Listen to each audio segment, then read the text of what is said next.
Hello and welcome once again to our brand new series of Shiurim of the Alshich on the Parsha. And this week's Parsha is the Parsha of Korach, which is obviously an extraordinarily sad Parsha, bearing in mind the fate and the outcome of Korach's machlokas and attack on Moshe Rabbeinu. But this is one of the most intriguing, confusing, and misunderstood of all the incidents in the Torah, because even though there is an attack by a criticism by Korach on Moshe, it's extraordinarily confusing um, to imagine that somebody of his greatness, of his great level, would engage in such behavior. It's baffling. And to show you how extraordinarily difficult it is before we look at the Alshich, let me just point out as something that Rav Simcha Zissel points out in his famous Sefer Or Rashaz, if you and I, God forbid, were in the middle of a fight, and obviously, in almost every single case when there is a conflict between two human beings, there's right and wrong on both sides. At least that's been my experience. If it was the case that you thought that the overwhelming right was on your side, but there was a doubt in your mind that perhaps there was some bad too, and I said to you, let's settle this once and for all. You think you're right, and I think I'm right. Let's have as the arbitrator Hashem. Now, if I said to you, let's have as an arbitrator Rabbi A, B, C, or D, I should have said Aleph, Beis, Gimel, Dalet, then you might say, okay, because you might be able to persuade or sway a human being to your side and maybe de-emphasize the bits when you are maybe wrong and emphasize the bits when you're sure you're right, or go to a Beis Din. But you can't pull the wool over Hashem's eyes. And yet, Moshe says to Korach, let's go and have this settled by no other than Hashem. And he doesn't demur. He doesn't say no. He doesn't say, let's not bother Hashem. He's busy. He's got big stuff on his mind. Let's get the Sanhedrin together. No, it's not what he says. He says, sure. There's no hesitation. He is 100% convinced that he's right. And there was no, I forgot who it is, a famous Hasidic Rebbe who was once at this time of the year, this Parsha, telling us Hasidim that he was, this is Hasidic and mystical, and perhaps a bit spooky, but he said that he'd been here twice before. The first, he was a ram amongst the other rams, apparently there are rams on the Temple Mount when Avram engaged or attempted to engage in the Shkita, the Akedah Yitzchak, the sacrifice of Yitzchak. Apparently, it wasn't just one ram there, but others. The first time he was on the planet, he was there as a ram. Please don't ask for elaboration on that. I haven't a clue what that means. The second time he said, I was at the time of, I was there in the desert, I was the generation, it wasn't the desert, who lived through the fight, the argument, the conflict between Moshe and Korach. And so Hasidim immediately said, of course you were on Moshe's side. And he shook his head and said, no. And they were shocked. I said, you were on Korach's side? And he said, no, I was neutral. But you should know that to have been on the level, to have been neutral at that time, showed that you were an incredibly high level. It was not at all obvious who was right and who was wrong. And what they were arguing about, certainly Korach, even though, as we'll see in a second, what they're arguing about is not obvious to the people who become sucked into the fight, it wasn't actually obvious to Korach either. Okay, one last thing before we start to look at the text and get to the Alshich, and that is, remember what the Talmud says, Halavai, if only our mitzvahs were like their averas. That is to say that the higher the level you're on, the more stringent and the more strict Hashem has expectations of you.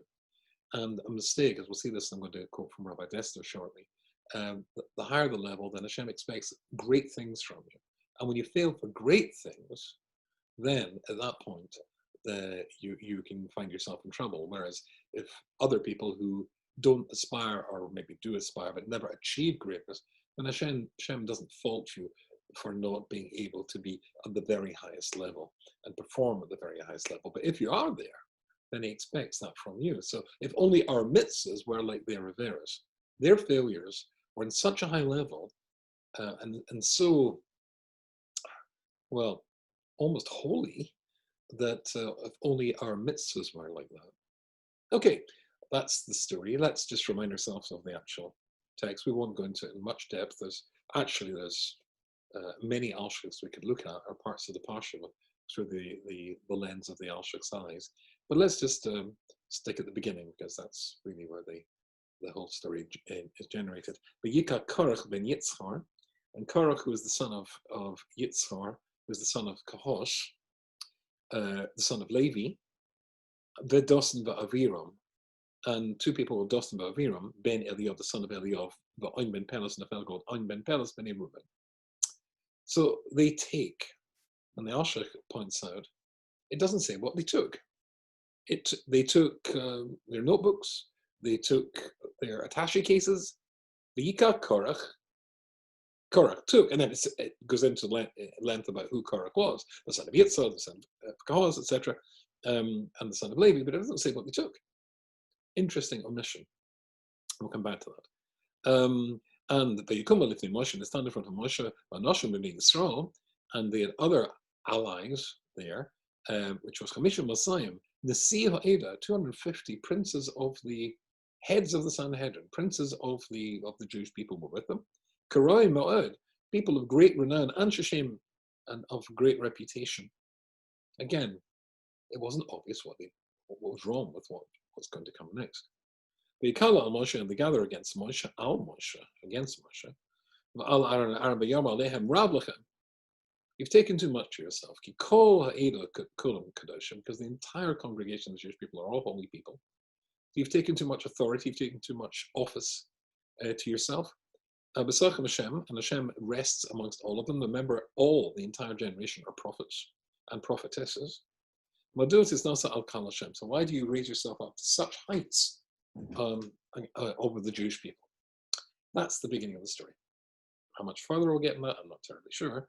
But we certainly have to look at Rashi here to get a bit of a perspective as to precisely what's going on. And then we'll look at it again with the Alshich and maybe throw in a Rabbi Dessler, and that should do it, I think, for this week. V'yika Korach ben Yitzhar, Rashi says, V'yika Korach, Pasha zu, Yofi Nidreshes min, Drashi Rebbe Tanchuma. If you want to understand what's going on, in this parsha, says Rashi, the Medrash of Rebbe Tanchuma, the Medrash Tanchuma would be a good place to start. That would be to give you a good insight as to what's going on. So, tiny text here, and I've got my art scroll. So let me take off my glasses and read to you what he says. V'yika Korach. What did he take? So Rashi, and the Alshich is going to object to this. Rashi says, Lekoch atzmo tzad echad.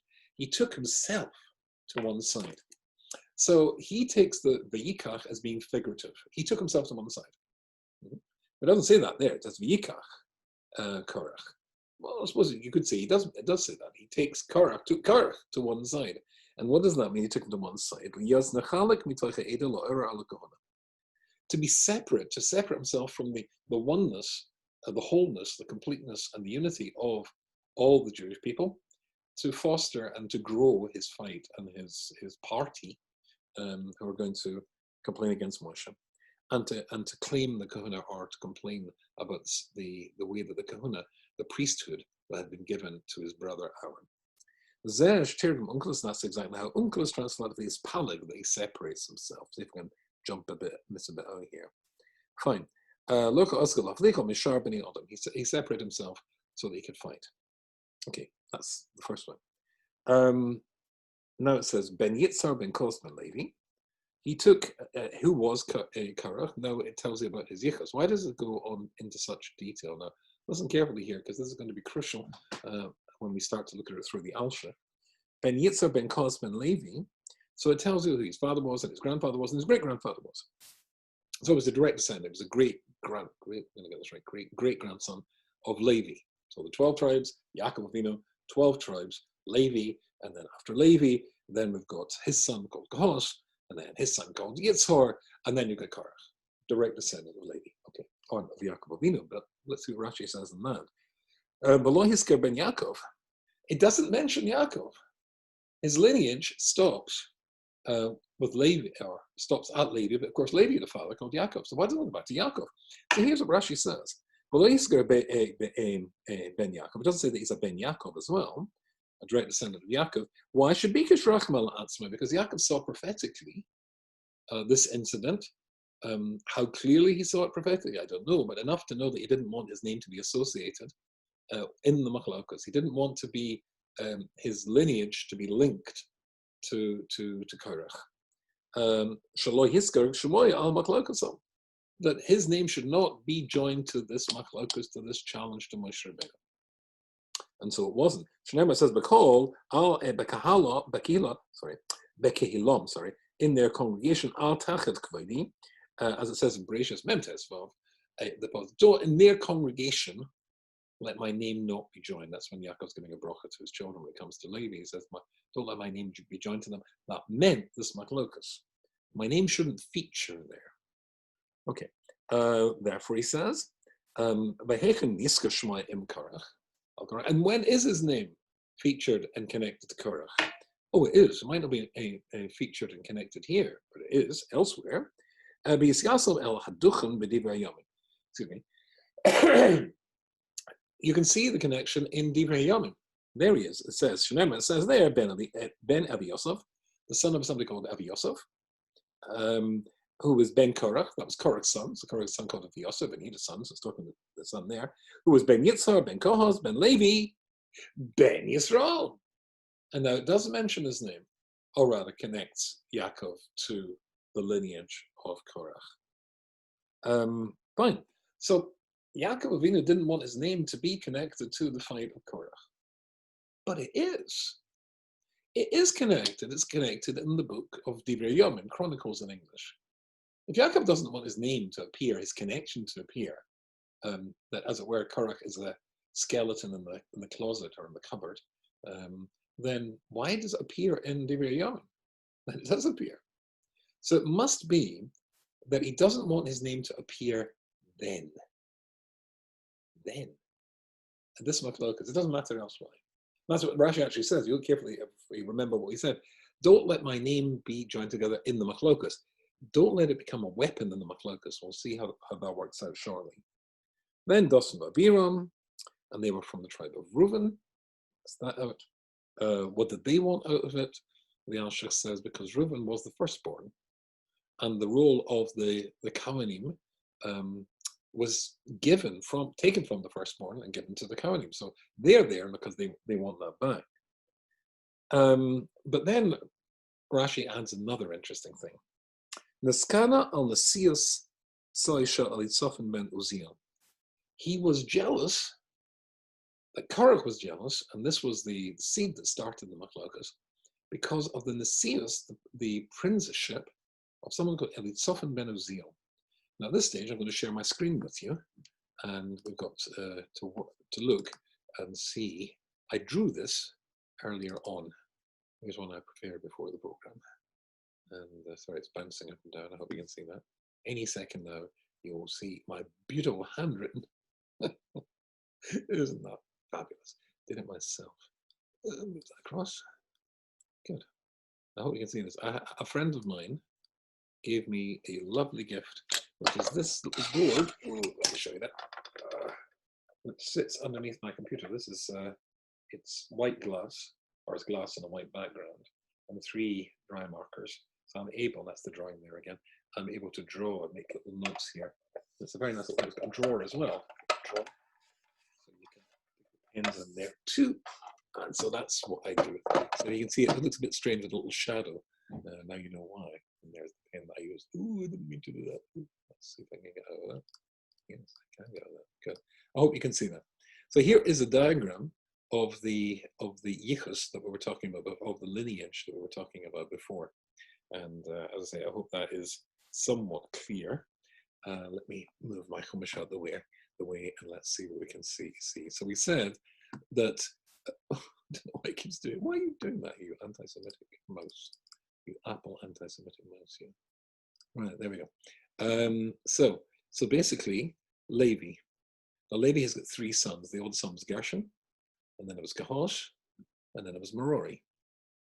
We're going to focus on the middle son, because Levi has got a son called Kahos. Kahos has 4 sons. His oldest son was called Amram. And Amram has 2 sons, which he existed there, Aaron, not very well drawn, I'm afraid, written, and Moshe, Aaron and Moshe. The next of his sons is Yitzhar, and Yitzhar has a son called Korach. And Rashi said he got jealous because when it came to appointing of the 4 sons, a prince of the family, the Kehati family, of the Jewish people, of the Levites, then it was Elitzophan, the son of Uziel. Elitzophan, the son of Uziel, was chosen to be the prince. And Korach said, it should be me. I should be he. Incidentally, he was one of the 4 people who carried the Oren, who carried the ark, or rather, it carried them. But again, he was on an incredibly high spiritual level. And it's not at all clear where he goes wrong. As I say, that he himself is quite willing to take his fire pans and let Hashem judge us with tragic outcome. But he wanted that job, and he was outraged that that job went to Elitzophan, son of Uziel. Was he outraged that he was, his nostrils were flaring, he was jumping up and down and stamping his feet? No. We're talking about people on the highest spiritual level. It was indeed at the subconscious level, we'll come back to that in a second, but that was the seed of what's going on here. That was the seed. I can't resist telling you that I was once, in my long life, I was once associated is also the wrong, but I knew of a certain yeshiva in which there was a machlokes between the 2 Rosh Yeshiva who were brothers. And somebody said to me, I knew there was a machlokes. I didn't know what it was about. Somebody said to me, oh, such and such a thing has happened. And he wanted to tell me about it. I said, please stop. If you forgive me, I don't know what the machlokes is about. I don't want to know what the machlokes is about. And if you forgive me, I don't think you know what the machlokes is about either. And I think I was making a serious and good point there, because indeed there was a machlokes, and I suppose if you forced me, I did, or I had heard what the matters, the philosophical differences between the 2 rabbis were about the direction of the yeshiva, their father's yeshiva. However, as I said to this fellow, I don't think you know what it's about. Oh, I know that's the headlines, but what's the real story? What happened perhaps in their childhood when something happened that one son felt himself to have been not favored over the other? Perhaps that was what was going on. A tiny seed can grow without even knowing that it's taken root and come out lots and lots of years or decades later. And indeed, this is exactly what's happened here. And if I read to you Reb Simcha Zissel, and then we'll move to the Alshich, Reb Simcha Zissel says in his Or Rashaz, Ki kol hara'ah she'aviu al atzma korav adosai, that all the evil, the wicked and badness that came out from Korach and his machlokes, lo hayarak, was only because of Bishvil Hagen, the Kuda Harishena. Because of that first seed, that first flaw, and that was the jealousy of Elitzophan ben Uziel. Behem lo hargisha, which they were unaware of. They didn't know. Let's see if we can. Now I want to show you the brilliance of the Alshich here. And again, we've got to keep this little map here, and then you'll see what's going on. So I want to read this to you. He says, Hini Omer Rabbeinu, the rabbis tell us, She'omar Korach Achi Abba Arba'hu. Korach said, this is the Medrash, Korach said, my father had 4 brothers. Oh, there was 4 brothers, right? This is Korach speaking. My father, there's 4 of them all together. Amram, Yitzhar, Hebron, and Uziel. Fine. Okay. Amram, the Yitzhar, Hebron, and Uziel. Bnei Amram notlu Shrora. The sons of Amram, the oldest son, the oldest brother, my oldest uncle, his 2 sons, Aaron and Moshe, got the 2 top jobs, if you like, the 2 most powerful jobs. The language here is Shrora. That's Shrora is positions of authority. The 2 oldest, the 2 sons of the oldest son got those jobs, and he has no difficulty with that. Echad Molucha, one got kingship. That's Moshe, he's the king of Israel. Echad Gehuna, and one got the high priesthood. That's of course Aaron. The next important role in the Kehatite family should go to who? He says it should go to me. Why? Lo b'nei Yitzhar. It didn't go to b'nei Yitzhar. Shu shnei la'amram. It should have gone to me because the next in line, the next is Yitzhar. The second son, the second oldest son is Yitzhar. So therefore, he should get priority over anybody else. And yet, v'lama mino es Elitzapha ben Uziel, a cotton l'nosei akahoti. So why was it that the son of Uziel, a fellow called Elitzaphan, why should he be given the job? It's my job. Or it should be. And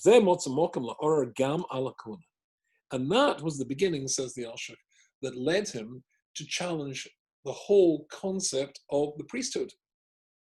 And then, says the Alshich, that's what it means when it says Vayika Korach. Maybe that's what Rashi means as well. What did he do? Rashi says he took himself off to start a machlokes. The Alshich says no. It says what he took. Vayika Korach. He took his yichus, he took his lineage, he took his family and his place in it, and that started the machlokes. Vayika Korach, what did he take? The fact he was Ben Yitzchar, Ben Koz, Ben Levi, that's what he took. So let's pursue this a little bit further, and I think you'll see the genius of the Alshich here. Therefore, Vayika Korach, Ma'alecha Chalohu, he also Ben Yitzchar, he took the fact that he was a Ben Yitzchar, Ge'alkein Elov Mageh Hadar Mudo. Therefore, it was fair, he felt that he should have become the prince of the tribe of Kahos, and not the son of Uziel, me, the son of Yitzchar. And he says the following thing: so hold on a minute. Why don't you argue, or why didn't he argue or say to himself, why do I think this? Maybe it is only that the sons of the oldest son get important roles, key roles, crucial roles in the family, or the family, or in the role of the Levium. And therefore, I'm complaining that I'm next in line. Maybe there is no line after the oldest son. So I'm the oldest son, his two sons get those jobs, and that's not end of story. That can't be, because B'yika Korach, the fact he was Ben Yitzchar. And what does that mean? So let me read to you. He says, after Ben Amram got the job, then nobody should be able to get it. No, that can't be true. That's why he turns around and says, no. That can't be right, that second sons don't have priority, don't get important jobs, because look who my grandfather is. My father's father was Kahos, and he's a second son. Gershom was the oldest son. Kahos was the second son. And look, the important jobs go to his sons. And for the first one, what about the second one? You're saying that second sons don't get important jobs? Kahos himself was the second son. And of course he got an important job. So second sons do get priority. I should get priority. Because Kahos was the second son, but he was chosen for the crucial role of the Levite families over the first son called Gershon. So therefore you see quite clearly, I should not have been pushed off.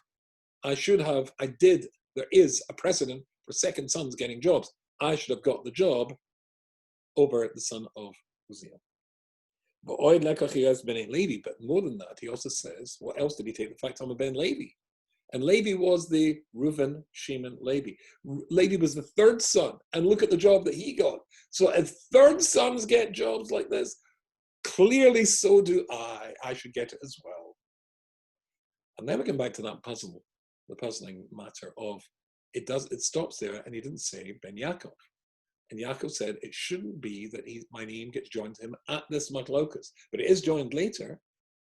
Why is it crucial? It doesn't matter later on, but it does matter here, because obviously, had it been the case that Yaakov's name or Korach was able to link himself to Yaakov, the logic of his argument would be strengthened, because Levi was the son of Yaakov, and Yaakov was a second son, and yet got the role of founding Klal Yisrael over the older brother, who was, of course, Esau, and therefore you see that second sons have priority.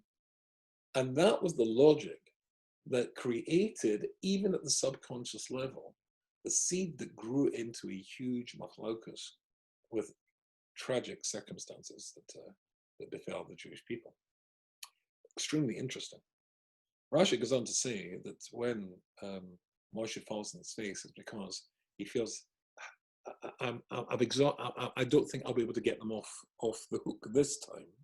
The Yipol Alponov, the name he falls on his face. Why does he fall on his face? Kavar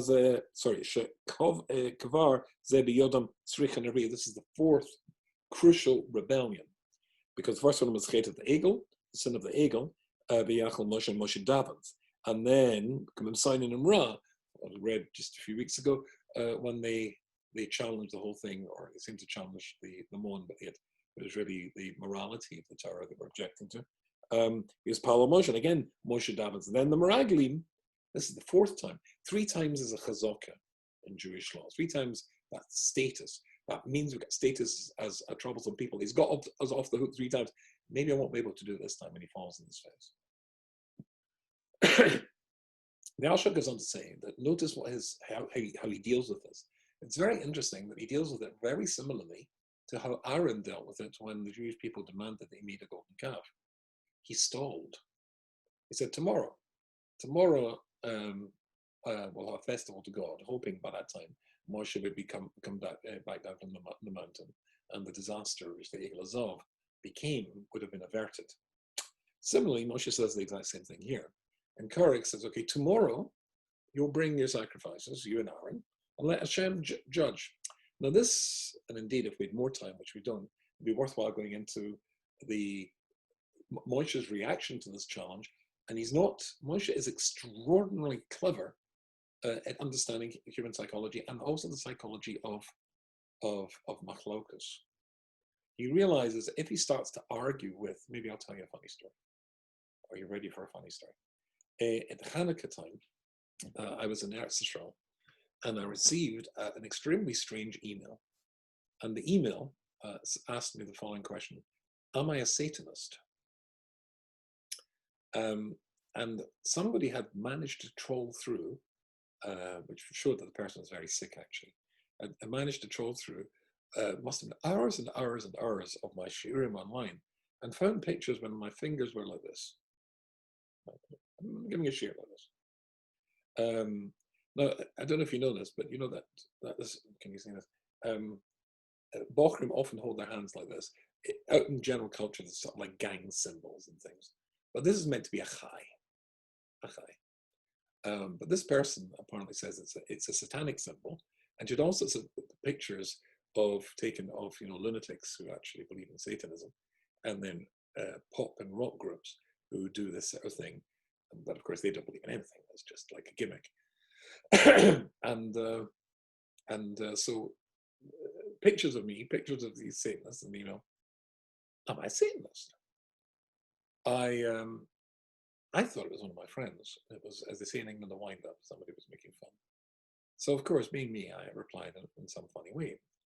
And back came the retort, very seriously, no, I'm asking you seriously, are you a Satanist? And it turned out that I've since found another person in the speaking circuit who's also been accused of being Satanist. And this person and I spoke at the same venue not too long ago, and this person's managed to find us both. And obviously the two Satanists have got together. The point I'm trying to make is there any point in replying? I didn't reply after that, I just blocked this person. Is there any point in replying to somebody when you know that there is no dialogue to be had? Not only that, the reason I didn't reply is because to even say no is to accept for a second that you need to defend yourself from this insanity and this nonsense. And by defending yourself, as it were, you fall in, you become part of it. He's defending himself. Moshe Rabbeinu doesn't defend himself. So the complaint is you want to have the kahuna, you and Aaron will go. You'll go first, and then we'll see exactly how Hashem deals with this. There's a lot of psychology and a lot of diffusing of incendiary devices that Moshe puts into this. He tries to make peace with Doth and Aviram. It falls into deaf ears, etc. There's a lot we had lots of time going through exactly through the eyes of the Alshich, how Moshe and what Moshe does in order to try to diffuse the machlokas, which should stand us all, including myself, in very good stead. However, we don't have all night, unfortunately. Well, Unfortunately, I also need to sleep. We don't have so much time. So let's just move on. Certainly, Moshe doesn't engage in direct argument. If he engages in direct argument, that will give legitimacy to Korach. He says, let's let Hashem settle this the next day. And of course, we all know what happens. Korach loses badly. But let me just return to that point that I made before and take you to a Rabbi Dessler. Rabbi Dessler in Michtav Eliyahu, and this is volume 5 of Michtav Eliyahu, and is on page 126. And this essay here is about in Odom Nimlat Mereshamas Aguf, that nobody is able to completely divorce themselves from their sense of I, what you want. And that, therefore, if we connect to what we said a few minutes ago, that certainly applies to Korach. The jealousy that he felt, which he, as Reb Simcha Zissel, of course, was the great teacher of Rabbi Dessler and Rabbi Dessler's father in the Yeshiva of Kelm. But basically, this idea that we said before, Reb Simcha Zissel said, that it was of something they were unaware of. This is developed here by his Talmud Rabbi Dessler. And here, as I quote this very often in my shiur, on page 127, he tells a story, and the story is about one of his talmidim who came to see him because he was very, very disturbed by something that happened. He had a child. In fact, I think I'll read this to you. Okay.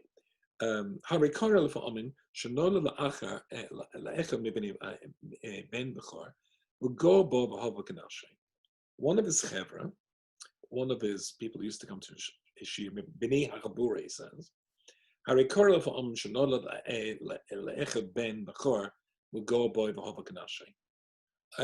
they had this son, and he loved this son that he had. I don't know why, but I get the impression, it's not in the words, but I just get the feel from the Hebrew that the fellow waited a very long time to have this child.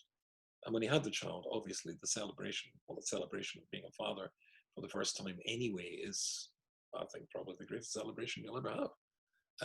However, when you have a child that you've waited for, maybe struggled to conceive for a very long time, and the child comes, the celebration is enormous. Vapop came, and even though he loved him more than he loved his own life, Vapop came sometimes cat for just a split second. A crazy thought would come into his mind. Kill him. Kill him. And immediately he would close that out of his mind, throw it out of his mind and pretend it never happened, but it distressed him. I hear about because how could you explain such a crazy thought? Where did it come from? I said to him,